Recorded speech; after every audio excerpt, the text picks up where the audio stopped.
Latest update sa SB19, nakauwi na sila dito sa Manila, no, dahil dito sa TikTok video clip na ito kay Miss Grace, na kung saan siya nga talaga may mga video clip kapag may umaalis sila, bumabalik na sila sa NAIA at naispatan nga ulit ni Miss Grace sa kanyang TikTok account at nakita natin na sila nga nakauwi na nga ng bansa.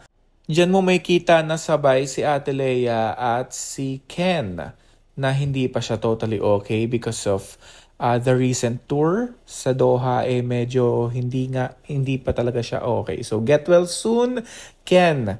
At ayan na nga, sunod-sunod na sila. So ayan, si Josh, si Stel, si Pablo nasa likod.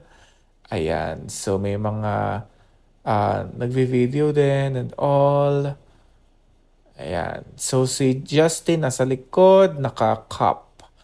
Ayan. So, alam ko, no, pagod na pagod sila because of the recent trip at recent tour na kanilang ginawa na halos wala talaga silang pahinga na biyahe sila from here to there, no. Kaya, deserve ulit talaga nila ng pahinga dahil sunod-sunod din ang bakbakan nila dahil simula sa Tuesday Filipino Music Awards because they're one of the performer.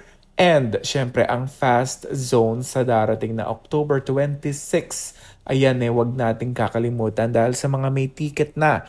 Ito ay kaabang-abang dahil first time nilang gagawin to with partnership with the renowned designer Francis Libiran. No? So this wonderful event is, kumbaga, hindi pa natin nakikita sa concept na ginawa ng SB19 from the beginning of their career. So I think this is something memorable and something to look forward to. Malapit na yan.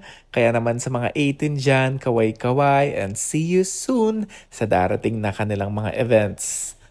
Kaya ayun, mag-ready na at ingat everyone. And of course, sa SB19, pahinga din kayo.